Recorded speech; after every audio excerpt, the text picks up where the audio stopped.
Selamat malam kepada Perdana Menteri kita yang amat berhormat Datuk Seri Anwar Ibrahim. Selamat malam kepada semua yang hadir, rakan-rakan media, sahabat-sahabat lama dan baru. Terima kasih kepada Petronas. Bukan setahun dua, tetapi bertahun-tahun Petronas setia menyokong dunia kewartawanan negara. Ini bukan sekadar penajaan. Ini satu komitmen kepada pembangunan industri media Malaysia oleh Petronas. Mungkin ramai orang tak kenal saya. Itu biasalah. Saya bukan artis pun. Tapi kalau nak kenal saya, senang saja. Pergi tanya ChatGPT. Dia tahu semua.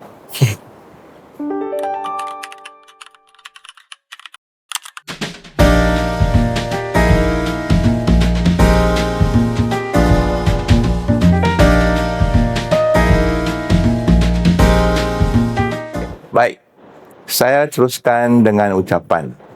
Malam ni sebenarnya banyak perkara yang saya nak sampaikan. Banyak cerita, banyak pengalaman. Tapi tak apa. Biar kembar saya yang cerita nanti. Selamat datang ke Malam Wartawan Malaysia. Bagi pihak MPI dan seluruh warga media, izinkan saya merakamkan setinggi-tinggi penghargaan atas kesudian yang amat berhormat Perdana Menteri serta para tetamu terhormat hadir bersama kita malam ini. Kehadiran tuan-tuan dan puan-puan adalah tanda sokongan yang amat bermakna kepada industri media negara. Tahun ini, jumlah penyertaan meningkat dengan ketara. Ini mencerminkan semangat kompetitif yang semakin menyelah dalam kalangan wartawan muda kita. Lebih penting, mutu penulisan, dokumentari dan persembahan multimedia dari Sabah dan Sarawak kini setanding dengan rakan-rakan di Semenanjung. Ini adalah perkembangan yang amat membanggakan. Meskipun industri berdepan cabaran besar, wartawan tidak menulis semata-mata untuk melaporkan. Mereka menulis kerana ada amanah. Amanah untuk berkongsi dengan masyarakat, untuk memberi isyarat kepada pihak berkuasa agar bertindak bila perlu. Seperti kata Walter Cronkite, journalism is what we need to make democracy work. Di MPI, kami bertekad untuk terus berada di hadapan lengkung perubahan. Kami sedang memperluas jaringan pakar kewartawanan agar lebih ramai wartawan dapat diasah semula kemahiran mereka. Kami mahu mereka tajam dalam melapor dan menyunting, cekap memanfaatkan teknologi termasuk kecerdasan buatan, namun tetap berpegang bahawa manusia bukan mesin yang harus membentuk naratif. Kami juga ingin membantu mempromosikan literasi media untuk khalayak. Suatu perkara yang amat penting bagi rakyat memahami apakah sumber yang sahih dan apakah naratif yang palsu. Dalam era yang amat kompetitif, MPI juga berhasrat untuk mempertingkatkan kepimpinan bilik berita bagi menghadapi cabaran pelbagai. Dalam menuju kepada model latihan yang lebih tersusun dan mendalam, MPI mahu wartawan diberi pengiktirafan lebih tinggi melalui pensijilan dan diploma yang diiktiraf melalui kerjasama dengan institusi pengajian tinggi, badan profesional dan Majlis Media Malaysia. Malam ini, kita meraihkan bukan saja karya terbaik wartawan Malaysia, tetapi juga semangat mereka. Semangat untuk mencari kebenaran, menegakkan integriti dan membina masyarakat yang lebih makmur dan berilmu. Dalam meraihkan wartawan, kita sebenarnya meraihkan hati nurani negara. Terima kasih.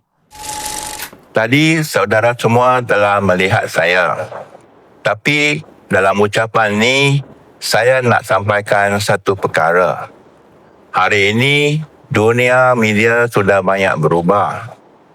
Transformasi media ini bukan sekadar teknologi, tetapi cara kita berfikir, cara kita bercerita. Ketika usia saya semakin berumur ini, saya melihat dunia ini lebih jauh daripada dulu. Dulu kita kejar berita. Sekarang berita kejar kita. Dulu kita tulis untuk pembaca. Sekarang kita bersaing dengan algoritma.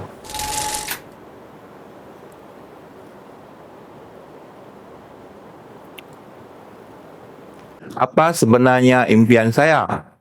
Apa yang saya harap untuk masa depan media? Saya nak tengok perubahan. Saya nak tengok kita sebagai wartawan menulis tentang kebaikan negara, menulis tentang kekuatan negara kita, supaya orang di seluruh dunia tahu apa yang Malaysia mampu lakukan. Kita bukan sekadar melapor berita. Kita membawa cerita negara ke mata dunia. Kita harus bersama mempromosikan kebolehan negara kita. Kita jangan bergaduh dengan AI. AI ini bukan musuh kita. AI adalah teknologi. Tapi teknologi akan berubah. Hari ini AI. Esok mungkin yang lain. Terima kasih kerana sudi mendengar. Cerita saya, cerita orang lama.